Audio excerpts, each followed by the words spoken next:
Bismillahirrahmanirrahim. Assalamualaikum warahmatullahi wabarakatuh. Perkenalkan, nama saya Kalam Aulia dengan NIM 2009116005. Yang saya hormati Bapak Haryo Jati Setiadi selaku dosen dari Manajemen Layanan TI. Di sini saya ingin mempresentasikan hasil tugas saya yang saya beri judul berkenalan dengan PESLE Analysis.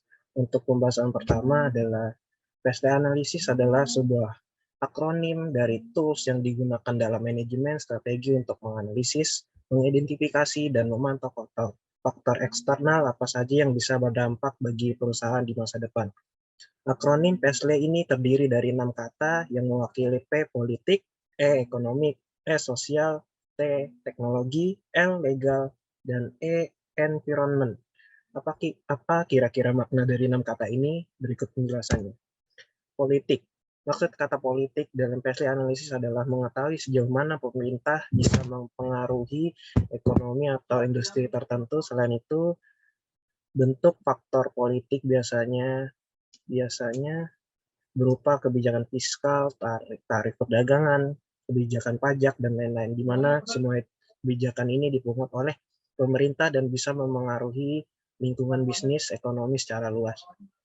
Yang kedua ada ekonomi, PESLE analisis kedua yakni tentang faktor ekonomi. Banyak dari faktor ini yang berdampak langsung pada perusahaan seperti nilai tukar mata uang asing, pertumbuhan ekonomi, tingkat inflasi, suku bunga, dan sebagainya. Yang ketiga ada sosial ekonomi. Faktor sosial dalam PESLE analisis menggambarkan bahwa lingkungan sosial perusahaan bisa mengidentifikasi tren atau strategi bisnis yang terjadi di masyarakat berdasarkan demografi, budaya, hingga analis populasi. Yang keempat ada teknologi. Siapa yang menyangka apabila kemajuan teknologi juga bisa mempengaruhi industri bisnis. Salah satu contoh adanya peran teknologi ini dalam industri adalah ketika mulai banyak perusahaan yang melakukan otomatisasi dalam operasionalnya sehingga membuat pekerjaan menjadi lebih mudah, tetapi juga mengakibatkan hilangnya beberapa fungsi yang berujung PHK. Yang kelima ada hukum. Perlu kamu tahu bahwa dalam faktor hukum seperti undang-undang yang dibuat oleh pemerintah memberi pengaruh pada lingkungan bisnis di suatu negara. Di sisi lain, perusahaan juga memiliki peraturannya tersendiri. Agar ini bisa beriringan, maka analisis hukum harus memetakan kedua hal ini supaya strategi bisnis sesuai undang-undang yang ada. Dan yang keenam atau yang terakhir ada environmental atau lingkungan. Faktor ini berbicara tentang peran lingkungan yang memberikan kesuksesan pada bisnis. Sebagai contoh, industri bisnis yang sangat bergantung pada lingkungan adalah sektor pertanian, perikanan, hingga pariwisata. Tujuan dan manfaat analisis PESLE yakni adalah dari penjelasan di atas diketahui bahwa tujuan analisis PESLE adalah untuk mencapai beberapa hal yang meliputi memberikan gambaran tentang pengaruh eksternal yang penting bagi organisasi. Yang kedua, merangsang pemimpin untuk membuat keputusan yang berwawasan dan tegas. Yang ketiga adalah membantu mengevaluasi bagaimana agar strategi yang bisnis buat sesuai dengan lingkungan tempat mereka ada.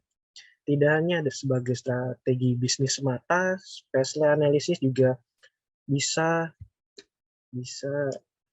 perusahaan gunakan untuk beberapa kegiatan ini.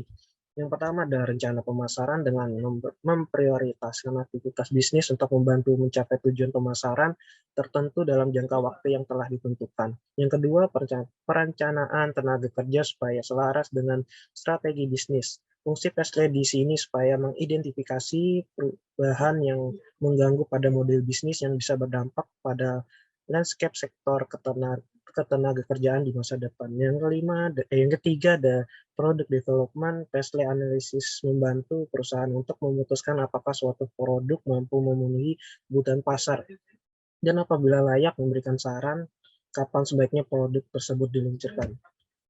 Sekian, terima kasih. Apabila banyak kesalahan yang saya buat dalam membuat video ini, mohon dimaafkan. Saya undur diri. Assalamualaikum warahmatullahi wabarakatuh.